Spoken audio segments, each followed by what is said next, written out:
Bienvenidos a la República Checa, un país que presume de tener el castillo más grande del mundo, el segundo campo de fútbol más grande del mundo y la calle más estrecha del mundo. Su capital es una de las ciudades más bellas de Europa y sus habitantes son los mayores bebedores de cerveza por cápita del mundo. Praga, la joya de Europa Central, con sus innumerables palacios y sus pintorescas callejuelas, se alza majestuosa y llena de historia en el corazón de Bohemia.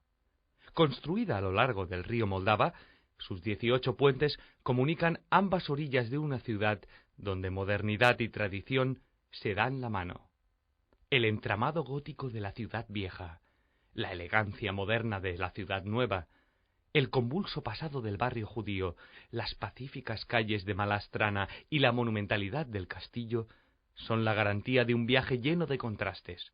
Por otra parte, la intensa vida cultural y artística de Praga te asegura que siempre habrá una exposición que ver o un concierto que escuchar en alguna de sus innumerables iglesias y ocasionales salas de conciertos.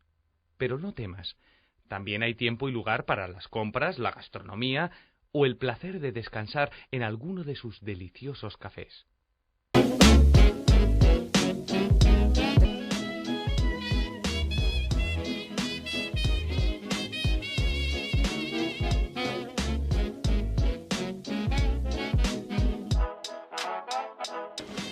La República Checa como tal se conoce desde 1993, en que la antigua Checoslovaquia se dividió en dos estados, la República Checa y la República Eslovaca. Su idioma es el checo y, aunque forma parte de la Unión Europea, no utilizan el euro. Su moneda es la corona checa y un euro equivale aproximadamente a 25 coronas.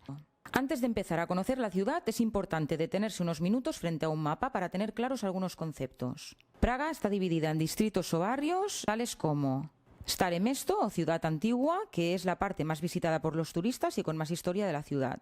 Justo al norte, Josefov o Barrio Judío, donde se encuentran las sinagogas y famoso por ser el barrio de Kafka. Al sur, Nové Mesto, que es la zona más moderna de la ciudad y donde pueden encontrarse la Plaza Wenceslao y la Torre de la Televisión. Del otro lado, el precioso y tranquilo barrio de Malá Strana y en lo alto de la colina, un barrio de nombre impronunciable o algo así como Hrakani, donde se ubica el castillo. El río Moldava cruza la ciudad y es la mejor forma para orientarse. Además, numerosos puentes lo atraviesan, siendo el más importante de todos ellos el puente Carlo. El mito de la fundación de Praga habla de Zec, antepasado de los checos, y de la princesa Libus. Pero Libus no solo era princesa, sino hechicera y profetisa. A ella se le atribuye la fundación del castillo de Praga, con la visión de que ahí se alzaría una ciudad cuya gloria había de llegar hasta las estrellas. El lugar de la fundación no debía ser elegido al azar. Libus mandó a sus soldados adentrarse en el bosque hasta encontrar a un hombre que estaría tallando una puerta. Y dado que hasta los más poderosos inclinan la cabeza para atravesar una puerta baja, la ciudad debía llamarse Prag, que precisamente significa puerta. Los historiadores atribuyen a la fundación de Praga un origen algo distinto. Parece que ya en el siglo VI algunas tribus eslavas habitaban esta zona. Hacia el siglo IX, la dinastía de los Premíslidas inició la construcción del castillo de Praga y del castillo de Vyšehrad. A partir de entonces, casi toda la población se trasladaría a vivir entre las dos construcciones, sobre todo en la zona que hoy llamamos Malá Strana. Uno de los gobernantes de la dinastía Přemysl fue Wenceslao, que murió a manos de su hermano y fue convertido después en santo. Aunque su mandato fue corto, su huella perdura entre los checos y es patrón de Bohemia. A finales del siglo X, los judíos consiguieron la autorización para instalarse en Praga.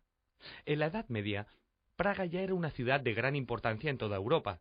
Artesanos y mercaderes encontraron en la posición privilegiada de Praga el lugar ideal para sus florecientes negocios. Mientras, la ciudad no dejaba de crecer a ambas orillas del río. En 1170 se construyó el primer puente sobre el Moldava, llamado Puente de Judith, en honor a la reina.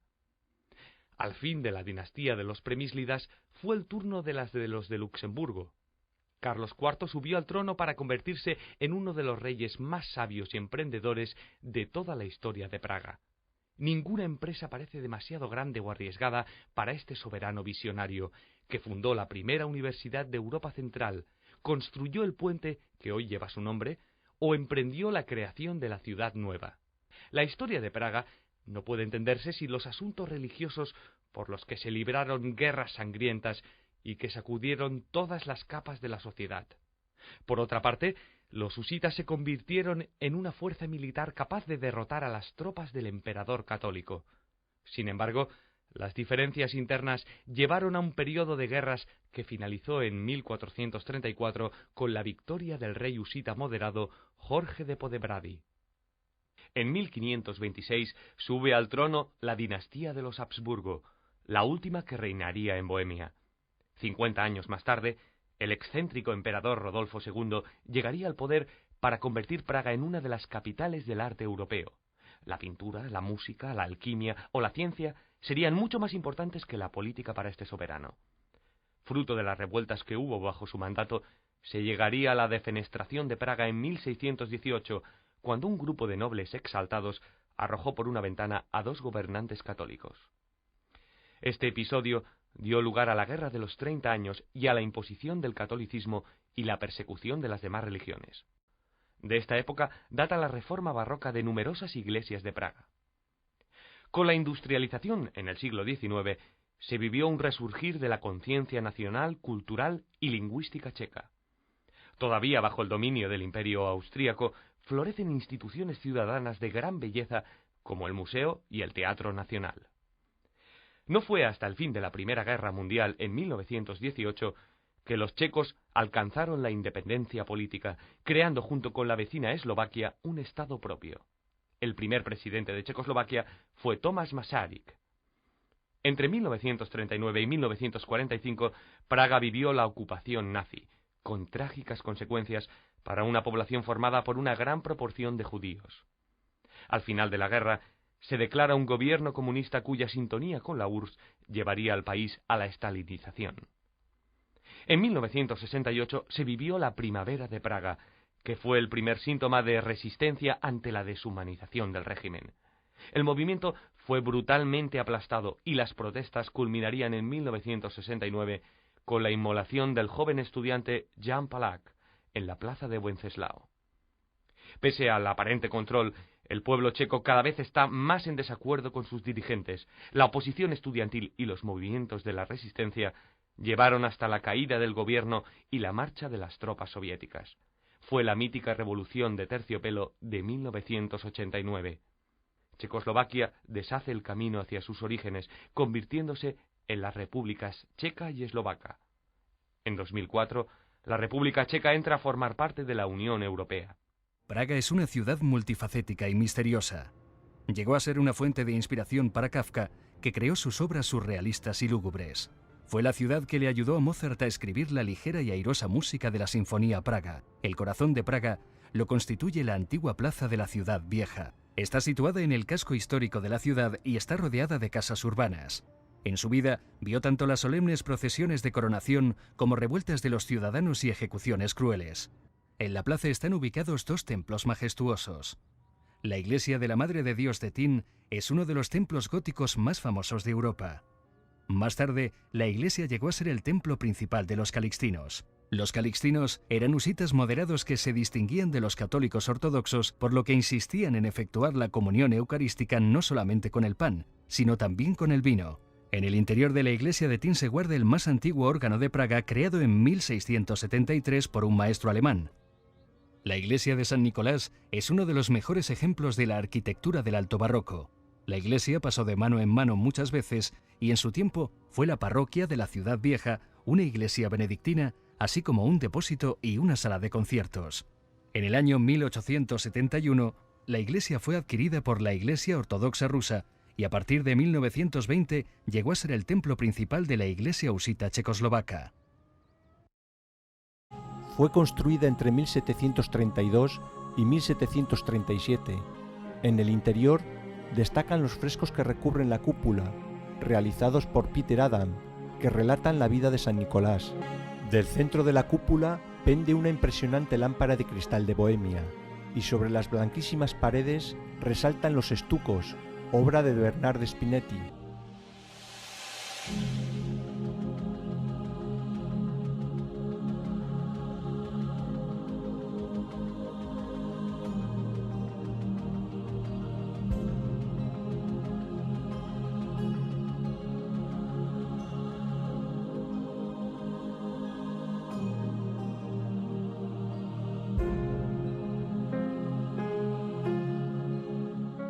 Actualmente no solo es utilizada para los oficios religiosos de la Iglesia husita, a la cual pertenece, sino también como prestigiosa sala de conciertos, especialmente de música clásica.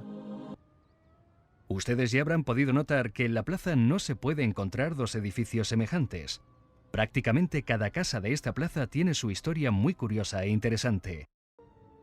El Palacio de los Goldskinski se considera el edificio más bello de Praga de estilo rococó. Aquí se presentan una tras otra exposiciones de interés. Se guardan grabados y dibujos de Durero, Rembrandt, Goya y Picasso. El museo posee la mayor colección de dibujo y artes gráficas del mundo. La Casa de la Campana de Piedra, una torre-palacio de 3 plantas, fue erigida en el siglo XIII y es uno de los edificios más antiguos de Praga. En la Casa del Unicornio Dorado, en el año 1781, fue inaugurada la primera sala de lectura en Praga, que estaba destinada a los interesados en leer publicaciones periódicas. La Casa de la Mesa de Piedra, en este edificio, dio conferencias a Albert Einstein. La casa tiene fama de ser el lugar donde él formuló por primera vez en público su teoría de la relatividad. En la casa del caballero Christoph está situada una tienda de antigüedades y réplicas de armas y armaduras a partir de la época de la Alta Edad Media hasta el siglo XIX. Reloj del ayuntamiento. Se trata del reloj astronómico del antiguo ayuntamiento. El primer reloj fue instalado aquí en 1410. Era una construcción de Mikulás de Kalán. En 1490, el reloj fue restaurado por el maestro Janus. Representa a la vez 3 sistemas horarios distintos y responde a la creencia medieval de que la Tierra está en el centro del universo y que a su alrededor orbitan el Sol y la Luna. Aquí ves al planeta en la zona central, alrededor del cual un pequeño solecito representa el movimiento solar en el azul de la bóveda celestial. Cuando el solecito está en la zona naranja, será el atardecer. Y en números checos, el reloj indicará que es la 1. Una esfera negra representa la posición de la luna en referencia a nuestro planeta. Y el color negro profundo representa el momento en el que el sol está detrás del mundo, la noche. El planeta es además ubicado en el sistema zodiacal. Vendrá el amanecer y un nuevo conteo de ciclos circadianos se podrá leer tanto en números checos, en babilonios y en romanos. Al reloj lo acompañan personajes. Este disfruta del placer de la música, pero el tiempo se puede desvanecer, porque la única que tiene el control es la muerte. Con su campana le dice al vanidoso y al avaro que ni con mucha suerte escaparán del tiempo que a su vez está unido a la muerte, y ellos en su parecer afirman que nunca los alcanzará. Y ella les dice que sí. Transmitir mensajes a una población que en buena parte no sabía leer requería de personajes. Con la actividad agraria explicaban la división de los 12 meses. Además, y para que sea más bonito, cada hora del año es celebrada con el canto de un gallo. Y como ves, desde 1410 sigue funcionando el relojito. Negro, ¿lo ven? Esto quiere decir luz de día, atardecer, luz de noche y amanecer. Y todo va a depender del sol. ¿Ven el solecito? Después de la posición del sol en torno a la Tierra. Por ejemplo, en este momento está en la parte azul, ¿verdad? No hemos llegado a las 12, así que está antes del mediodía. Te va poniendo la posición del sol en torno a la Tierra a lo largo de todo su recorrido diario. De hecho, no solamente diario, sino también anual. Se han dado cuenta de que en verano hay más horas de luz de día que en invierno, ¿verdad? El sol lo resuelve de una manera muy sencilla. El sol está postrado en un aro, perdón, está postrado en un palito, ¿lo ven? Durante el verano el sol se va a ir lo más lejano posible, pasando más tiempo se va a estirar lo más posible hasta la última parte de la circunferencia, pasando más tiempo por la parte azul que por la parte roja y negra. Y durante el invierno se va a acercar lo más posible, pasando más tiempo por la parte roja y negra que por la parte azul, ¿lo ven? También hay una pelota negra del otro lado, o plateado, mitad y mitad, ¿la ven? Esa es la luna. Si es una pelota negra quiere decir luna nueva, plateada, luna llena, mitad y mitad, puede ser un menguanto creciente. Se compone de 3 partes. La esfera inferior contiene el calendario con los meses del año y los símbolos del zodíaco. La esfera superior es el reloj astronómico propiamente dicho y no da la hora, sino que representa las órbitas del Sol y la Luna. Y finalmente la parte superior de arriba, donde están las figuras de los 12 apóstoles que desfilan cada hora. Se dice que incluso la muerte posee un reloj donde ve la vida pasar, y que todos, tarde o temprano, caeremos ante su yugo. El tiempo es una condena de la que nadie puede escapar.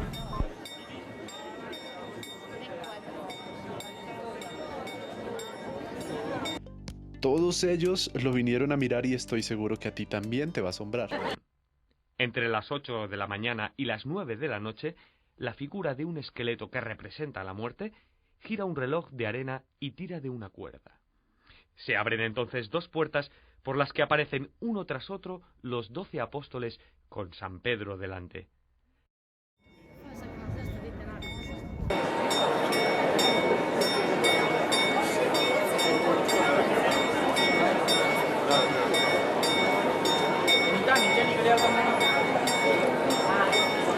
Pero ahí está.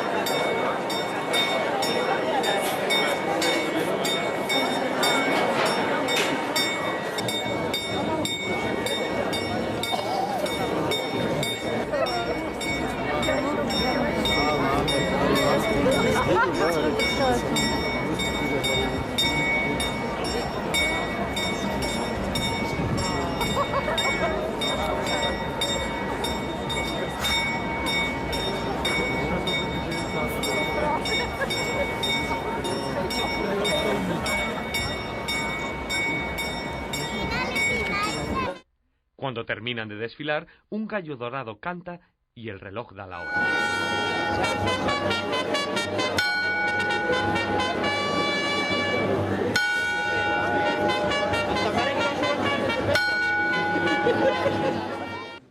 Cuenta la leyenda que la obra gustó tanto a las autoridades de la ciudad que decidieron nada menos que dejar ciego a Janus para que nunca pudiera hacer otro igual. Hacia la mitad del siglo XVI, Jan Táborský perfecciona su mecanismo. Otras figuras de la torre son la del turco, que simboliza la lujuria, la vanidad, que sostiene un espejo, y la codicia, que en la Edad Media se representaba como un usurero judío. Las figuras del reloj son obras de Wojtek Sucharda, en sustitución de las que se quemaron en un incendio en 1945. Por 105 coronas se puede subir a lo alto de la torre para apreciar unas vistas increíbles de Praga.